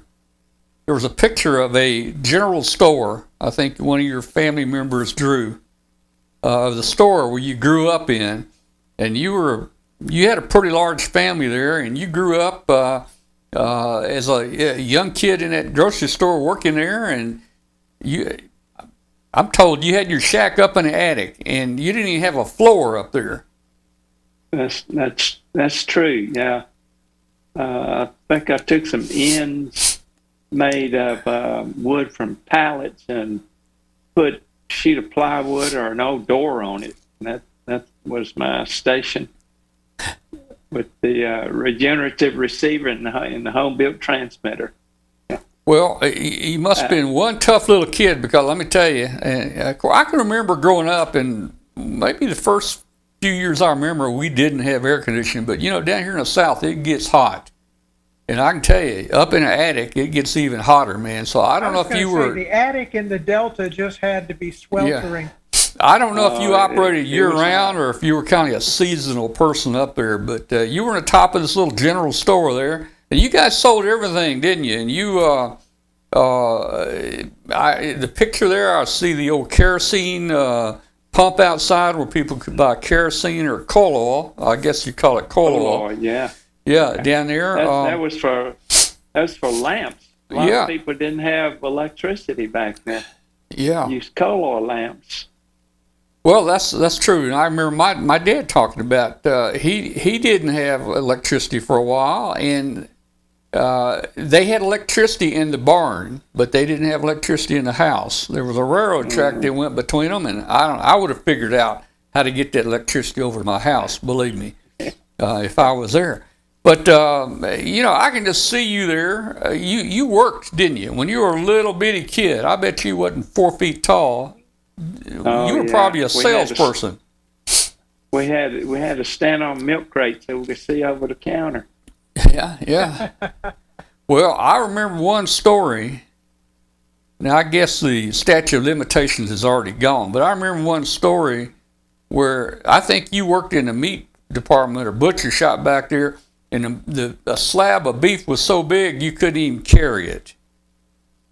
Well, that's true. And I had to get it across to the chopping block somehow, so I just dragged it across. Drag it across the floor. Yeah, well, why not? You're going to cook it anyway, so, Yeah. That's pretty cool there, man. Well, so that's when you were young, you were growing up, you finally got your license down there. I think you probably hooked up with a friend, maybe a TV repairman down there that... Yeah, TV repairman. Yeah. Was he a ham? Was he a ham also, or not? Yeah, he was. I was listening to my crystal radio one evening, and all of a sudden I heard a voice come on. Could hear one side of the conversation, and it turned out to be a TV repairman, and he was operating his AM station, AM transmitter on 75 meters, and hunted around for him until I found him. He had a TV shop in the alley in Hollandale, Mississippi. Yeah. You know, Martin, at our church, I met a lady, a couple months ago. She's from down in Mississippi, and her name is Jew. Her name was Jew. So I think she met you actually one time, I think at some museum or something that you were opening somewhere, and she got to meet you. But I think I met one of your distant relatives down there. Well, could have been. Jew is kind of a common, not real common, but kind of a common name. Yeah. It's a name that's from a village, but the whole system of names have changed. Oh, since really? Back from the old days. So, were there a lot of Jews? I mean, I spent a year in Korea, and everybody in Korea was named Kim. Yeah. Well, Mr. Kim. There weren't a lot of Jews, but there were a few Yeah. in Mississippi. There were two groups. There were Joes and Jews, and they got them all mixed up. Oh man. Oh man. So what got your family over here? You're great. Was it your grandfather that came over and worked with a railroad? Well, my great-grandfather came over. Yeah, he helped build the Transcontinental Railroad. And from the stories I've heard, he was, I forgot what they called him. He was like a dynamite guy. He drilled a hose in the side of the mountain, stuffed it full of dynamite, and blew it out. Well, He went back to China. Man, I hate to say this, but that was a pretty dangerous job, and I just wonder if they gave him the job of the dynamite guy because he really was an expert, or if they just He was expendable. he was expendable. Yeah, You know what I'm talking I think about? that's what it is. Yeah. Well, they were small and nimble. Yeah. Yeah. Well, I wonder if he knew where the golden spike was driven at. Well, I don't know. I wonder if He he might knew have that. lasted that long. Yeah. Oh man. All right, so great grandfather, I guess, came over and built the railroad and all that, and you guys just settled down in Mississippi. Anywhere else in the country? I think my father was in Arkansas, but my grandfather was in Mississippi. In fact, both my father and grandfather are buried in Memphis. Okay. Okay. Yeah, but my grandfather had a grocery store in Mississippi. Uh-huh. Mm-hmm. Well, So Martin, what led you from Hallandale over to Starkville? Mississippi State There you engineering degree. Yeah, went there and finished with a degree, and went to Georgia Tech for a master's. Worked for a year, came back to Mississippi State, and never left. well, I understand that's called what's that called? Stark Vegas. Yeah. Must be a lot going on down here in Stark Vegas, man. You must really like it Well- down here to have gone back and stayed. Yeah, no. When I started at Mississippi State, we had 5,000 students. It's up to nearly 25,000 students now. Now, you Because- used a lot of students in your company as you grew your company. Didn't you have students building your products? Well, I did. I was teaching, and I used to go in classes with bags of parts and just kind of wave them around at my students and asked if anybody wanted to put these things together for 25 cents a piece. That was our first production line. Oh, that's cool. Do you you've got how many companies do you have now down in Starkville? Can you name them all, or do you know? There's 6 companies: MFJ, Ameritron, High Gain, Cushcraft, Electronics, and Mirage. Okay. Do you I guess do you use a lot of people from the college there, or not necessarily college? No, it's mostly just regular town people. Uh-huh. I mean, there are several that have graduated from the college, Yeah. but they're all local folks. The engineers we had worked off site. Hmm. Now you've got some engineers that work for you that are, well, like up in New York or somewhere, or I mean, they're Yeah. not close by, right? Yeah, we had a guy in New Jersey. Let's see, guy in Georgia, one in Jackson, Mississippi, one in New Hampshire, one in Maine. Wow. Yeah. It's just hard to get people to come down to Starkville. Well, it's not hard for me to come down here. I want to come down here again and visit, and I think COVID is just about getting down where it's getting to be okay to get out. It's pretty normal around this part of the country. I'm going to come down and see you again now. So let me ask you something. What are they doing with all these no left turns down there on your street? I mean, do they fix it, no left turns, or you know what I'm talking about? Yeah, well, you can do a U-turn. Yeah, that's what I heard. You can do a U-turn, but you can't do a no left turn. Okay. Yeah. Well, I'll figure it out, I guess. Maybe I just make, let's see, 1. Maybe I just make 3 rights. That's what I have to do. Make 3 rights there, I guess. There. Yeah, question, Martin, and this has been asked in the chat room a couple times. Y'all planning another one of your blowout barbecues for your 50th anniversary? Well, I'm not sure. It just depends on how the COVID thing goes. I mean, we've got this another variant coming. Yeah. Well, when is the 50th? It's coming up here pretty quick, isn't it? Well, it's this year. Oh, it is. Well, I honestly think you could have a small picnic, maybe invite a few of us.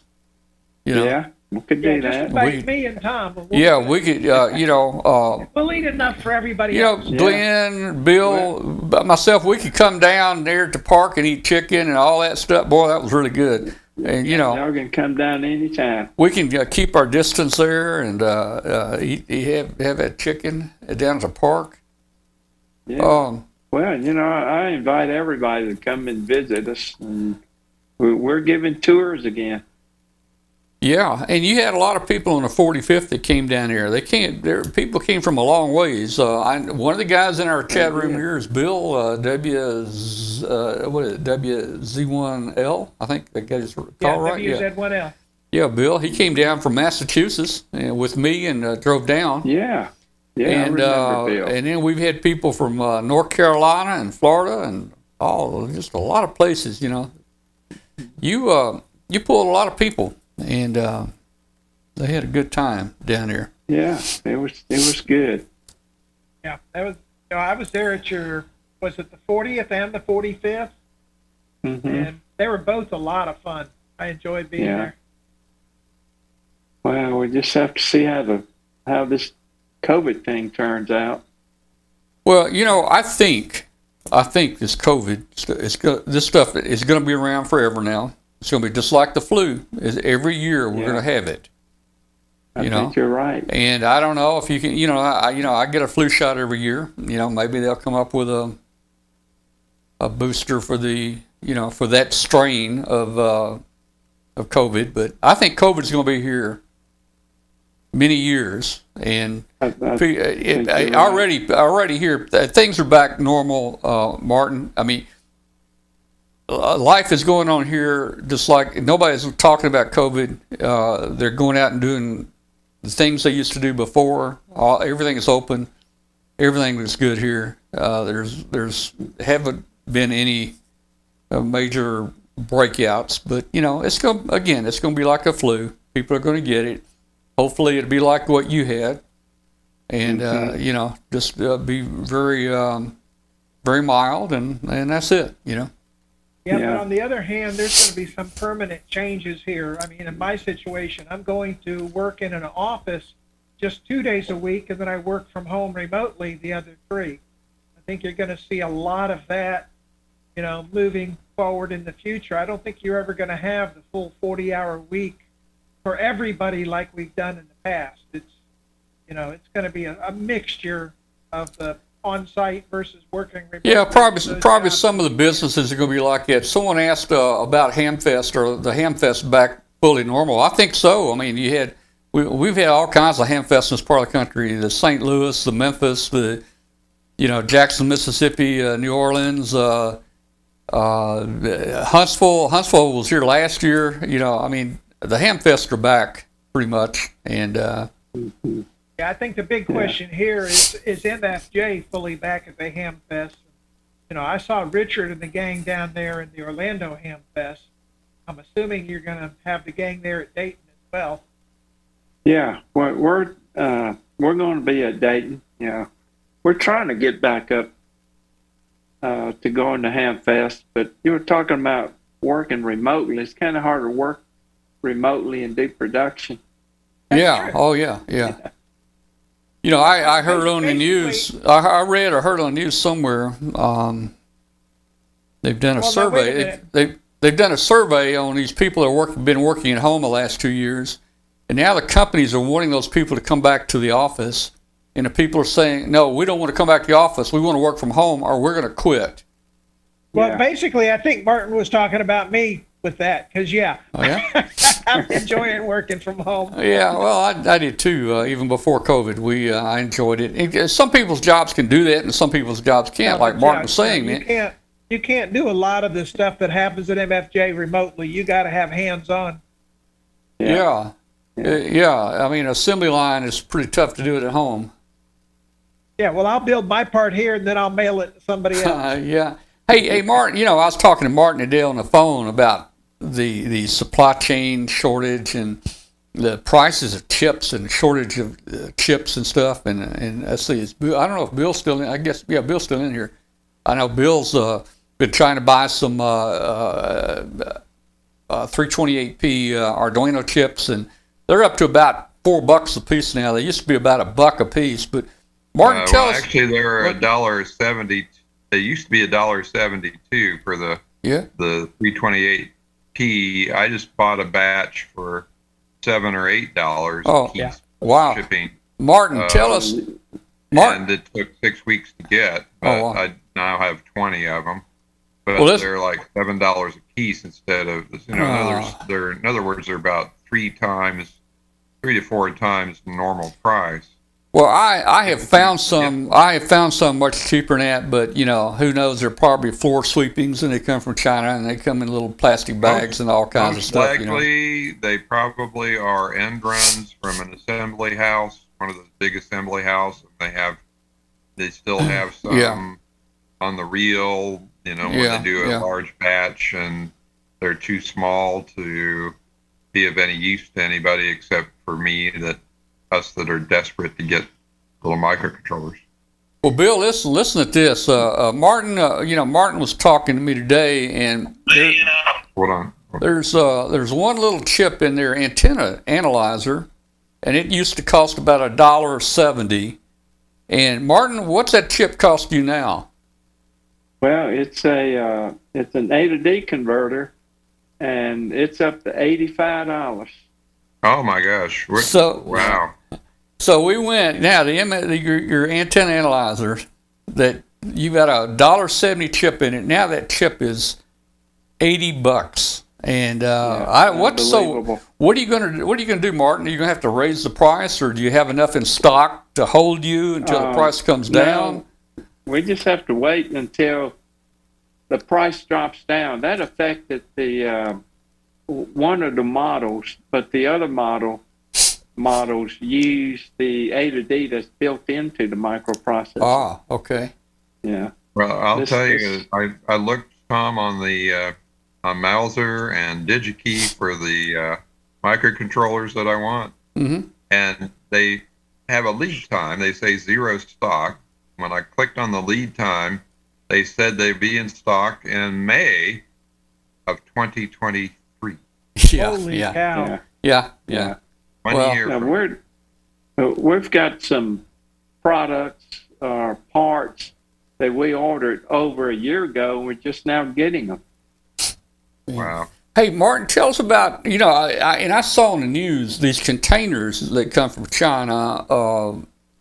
I was hearing that it used to cost about $1,000 to bring a container in, and that costs now, I heard a month or two ago that it was, $4,000 or $5,000. But do you get container stuff like that? Well, the last container we got, we paid $27,000 just for the shipping. And what did it used to cost you? It was in $5,000-$6,000 range. Yeah. Even lower before then. Yeah. Wow. Man. Yeah. Well, Martin, it sounds like you might need to open up a chip manufacturing company. That would be your seventh or eighth company. You could open that. Builds all the other stuff. Why not chips? Yeah. Yeah. Make your own Well, chips. we're waiting on Intel to get their stuff built. Yeah. Well, you could open that up down there, and man, that'd be kind of cool. If you do, please make those 328P chips for Bill and myself. We would like to. Me too. We use those too. We Do you? can hardly get them. Is that right? Yeah. Well, I use can them get them. I'm sure you need them on the strip for your machine, right? Well, we need a lot of them. Is the problem. Oh, really? So to put them on your machine, I get. Do you hand solder them, or do you use a machine to put those on? No, it's done by machine. Now, I think they're in rows. Yeah, they're in a strip, little holes like film or something. So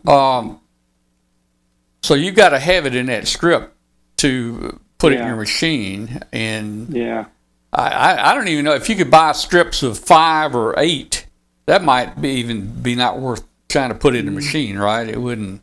Yeah, You need I think they come on reels. So Yeah, you need a I don't reel know of what them. it is, like 3,000 of them on the reel. Yeah, yeah. Wow. Well, I can still get them, but of course, see, I'm hand soldering them, and they're available right now for a few bucks. You can get them. But the problem is, Tom, when I have to do machine soldering Yeah. at the assembly house, they have to be in a strip Oh yeah, in yeah. a reel, and the ones that I get from these places in China for 4 times the price, they're just in a bag loose. Well, yeah, yeah, and that's the problem. I can't send that to the assembly house. Yeah, yeah. So that's because I hand solder mine, and anyway, But it's a hopefully, real problem, and it's the reason. There's several reasons, COVID of being number one, but the chip is not made in one spot. So they've got a lithograph in Europe that does the actual layout of the chip, and then it has to go to another factory to do the dies, and then it has to go here. There's like one microprocessor has to go to 4 or 5 factories, and if one of those factories is shut down or has a supply problem, the whole thing messed is. Well, here's the solution. W8GMF has the solution. We go back to tubes. Hey, there you go. Actually, there's the problem because most of your tubes are coming from Russia these days. Oh no, that's So, bad. yep, you're out of luck with the tubes. Yeah, man. Spark gap. Here we go. Yeah. Yep. Martin, we're Hey, going to take all those. Model T. I got an old Model T coil. I can definitely do spark Yeah. gap. We're just going to start taking all of Martin's rigs off the shelves and moving them out the door. Yeah. There you go. Yeah, he may have to change his business model there and start selling some of those, some of that collection No, he's got I there. think the idea of him creating his own chip fab is the way to go. I mean, there's still half of Starkville that's available, so I'm sure he can find a building over there. Yeah, I have to say, when I was in grad school, we made our own transistor in the lab. Yep. Yeah. Well, we had to dope it properly and put it in the oven for a certain amount of time, which we had to calculate precisely. And so we calculated 21 minutes on the nose, and ours punched through and didn't work. Everybody else had a problem, except the teaching assistant. And I said, how come yours worked and ours didn't?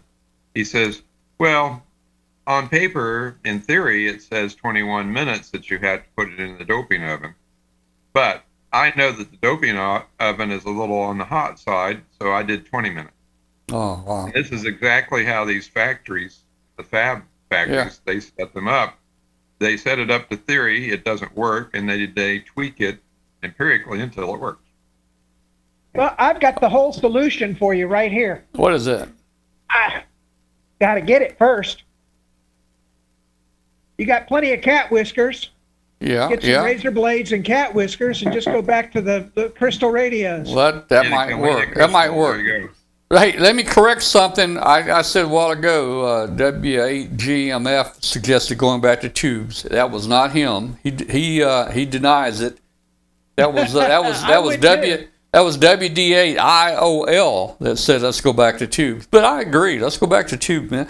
I'd love some things. Hey, cat whiskers and Martin, you probably are the most highly qualified, skilled builder, engineer here, and you built stuff when I was a baby.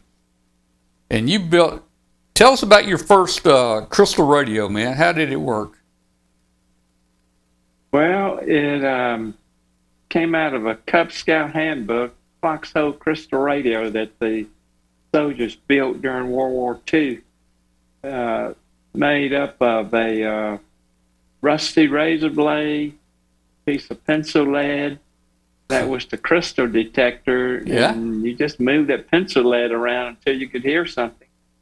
And wound the coil on an old oatmeal box. Yeah. That was the radio. So how good was the reception with that radio you built? Well, never could get it to work. That had to be. You may have used the wrong. If I remember correctly, it was supposed to be a Gillette double-sided razor blade. Well, it might have been, and You may have had we the wrong had razor plenty blade. of those. You may have had the wrong razor blade. Might have. Yeah. Yeah, if I'm not mistaken, those razor blades back then, the Gillettes had a special coating that was different than the standard stainless steel or whatever blades they were using at the time, and that's what gave you the diode effect. Yeah. Yeah. Probably Okay. so. Yeah, that was the blue ones. The blue. Yeah. The blue blades. blade. Yeah. Yeah. Wow. My first radio was a Galena Crystal, and I wound the coil on a toilet paper tube, and it worked great for the local radio station downtown, but that was about all I could pick up on it. But Hollandale was far away from any radio station. You Oh, had to have yeah, a pretty yeah. good antenna to pick anything up. Yeah. Antenna and a ground on that crystal set. Yeah. Probably. Yeah. I'm trying to think what the closest. I don't know if Jackson was closer or Memphis or probably Jackson maybe or something. I don't know. I think we had a station about 30, 40 miles away Yeah. from us. Yeah. Yeah. Wow. Well, that was the fun days. I think I built a crystal set like that, but I don't remember. I think it might have worked. But now here's the question. Yeah. MFJ is actually still selling that crystal radio as a kit. Now, Martin, do these ones work? Those wouldn't work. Well, I Those imagine. use a 1 in 3/4 diode. Yeah, I was fixing to say they got a germanium diode in there I couldn't resist that. instead of a razor blade. Instead of a razor blade, they got a germanium diode in there. That's probably the secret right there. Yeah. Yeah. Making a crystal radio is harder than it seems. No. Winding that coil is pretty hard. Well, and if I remember correctly, the coil you had to remove the one I built or saw. You had to remove the insulation off that enameled insulation off of it, and we had a slider that slid on it. Yeah. And I don't remember how I don't know if we used sandpaper or so. You had to remove the enamel off the edge of that coil. Mm-hmm. Well, this it was last year, I think. I built one of those crystal radio kits for my little 7-year-old granddaughter, and I had a hard time winding that coil. Oh man, yeah. Well, in your kit, you need to sell a coil already wound. No. Winding the coil's half the fun of doing this. That's kind of like the wagon trail across country. I found a whole pile of coil forms, the clear plastic coil forms. Oh man! Tube sockets. I found a whole pile of them in my barn the other day. Yeah. If anybody needs one. No, these days, if I wind anything, it's probably a toroid. Yeah. So hey, Bill, I'm thinking, man, I don't know why I want to mess something up good. I'm thinking of a new antenna. I'm thinking, other people have discussed this for the tracker. Instead of a 20-meter dipole, I'm thinking of a 20-meter in-fed, but I'd have to match it, and I don't want to put a little toroid down here. I'm just wondering if I could do a little air coil, a 4-to-1. No, it'd be a 40. What would be a? It'd be a 49-to-1, 49-to-1 air coil. Yeah. Well, Bill's got a lot of coil forms. Well, Yeah, there you go. yeah. I can fix you up, Tom. Well, We can go old school. yeah. Going to be a little big, heavy. Hey, let me make a quick announcement here real quick. We're getting close to the end of our after the show.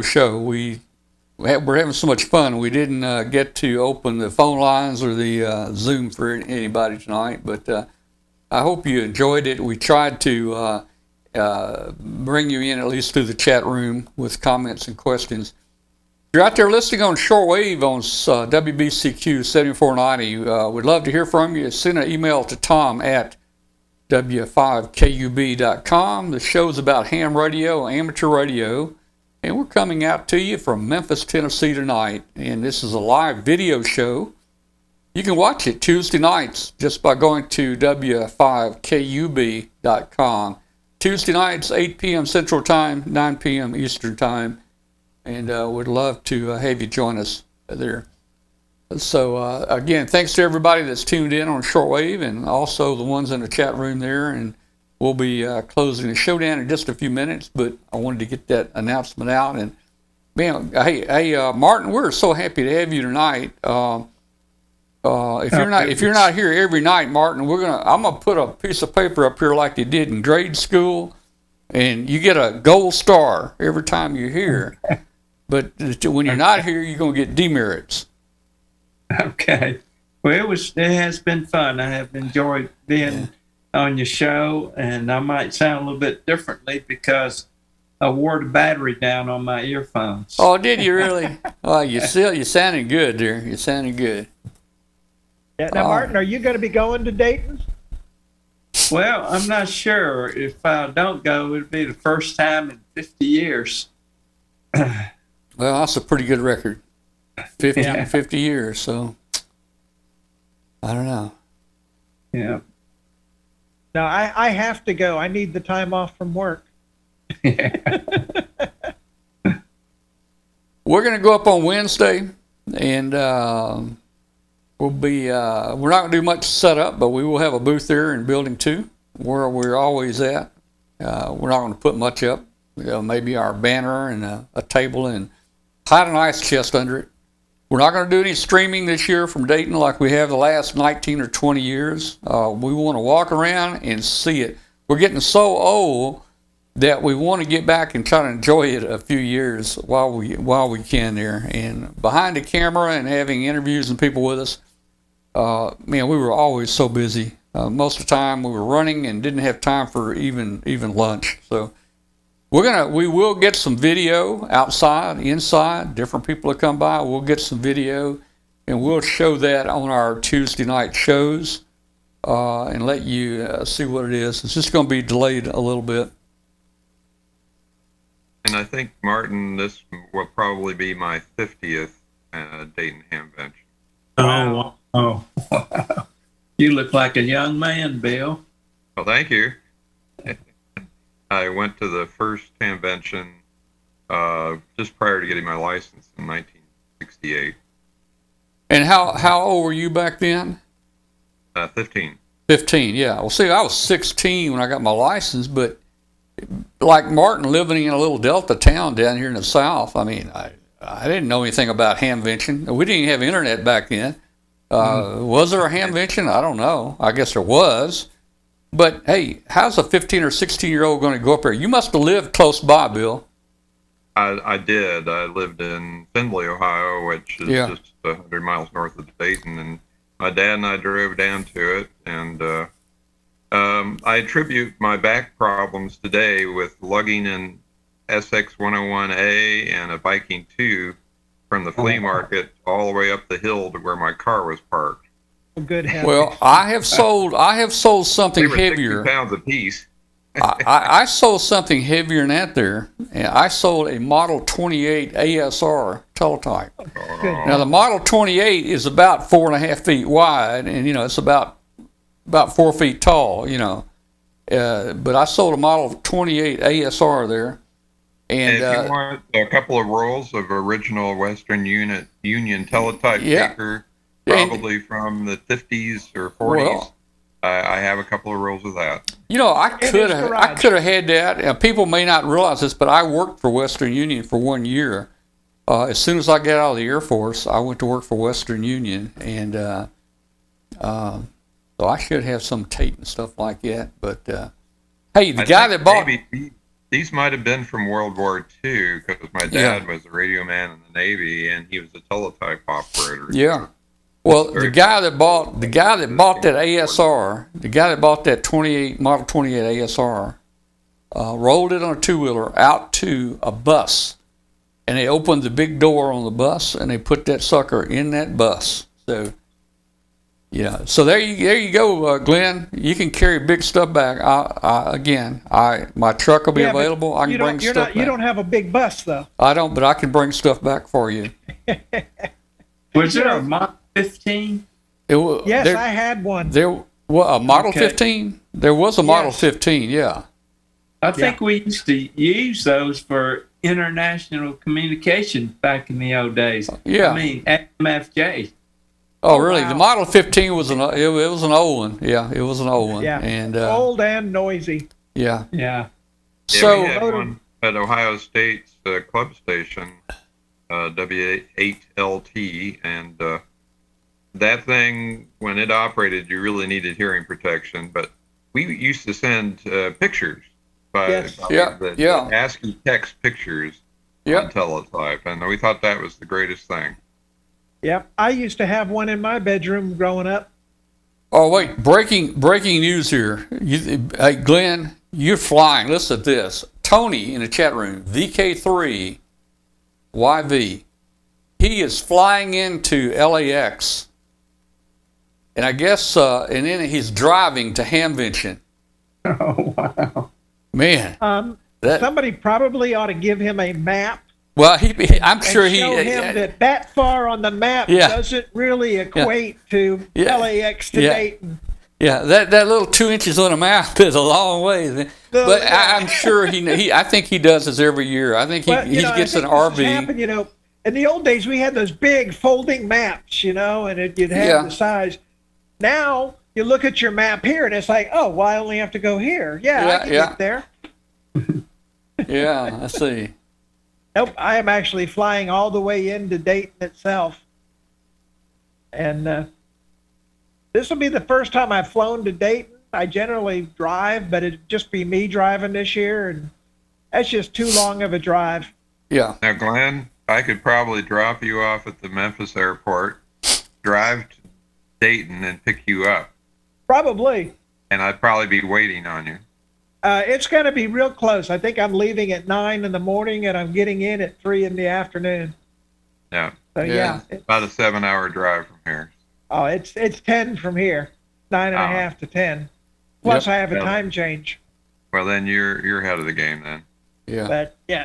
But normally I would drive, and I'd bring the big SUV so I can haul stuff. Now I've got like a 15-pound weight limit in the suitcase before I have to figure out an alternative method. Well, Yeah, no Model 15s are coming back with you then. Well, I get Tom to haul it home for me. It'll Oh, fit. there It'll you fit in my truck. You just have to It'll fit come. in his truck. You just have to come to Memphis to get it, man. Oh yeah. I don't Well, deliver. I don't deliver. I need to come to Memphis anyway. Yeah. I need some help soldering some surface mount stuff. Okay. I had no choice, but I got a pair of chips and a adapter for them, but they are a a 20 QFN package. I don't know what that is. It's about About A the size of. millimeter. Oh, I know. That's the one that's about the size of a gnat, and it's got 83 legs on it. no, this one only has 20 legs, but Oh. it's 5 on a side, Yeah. and but it's about the size of a tick. Yeah. Well, hey, you're welcome to use the magnifying glass and the microscope, and I can help if you. Oh yeah, Need to help. definitely gonna We'll definitely try gonna it. need it. But We'll I've try got it. carriers that are supposed to be super easy to solder, and I was thinking, there'd be about a quarter of an inch on a side, and I got them in yesterday, and they're like, millimeter and a quarter on a side, and I'm like, my eyes Man, don't focus. I tell you what, a millimeter and a quarter is pretty big. Not to me. It is, yeah. Yeah. But yeah, but that's the only form factor I could get that chip in, and I really want to play with it. Yeah. What All kind right. of chip? We're gonna. It's- Hey, I'm gonna go ahead and we're gonna go ahead and end the webcast here. Everybody in the chat room, thank you for joining us here. We really appreciate you being with us tonight. Thanks, 73. We'll see you next week. And we're going to go ahead and end the video. Thanks, 73. Good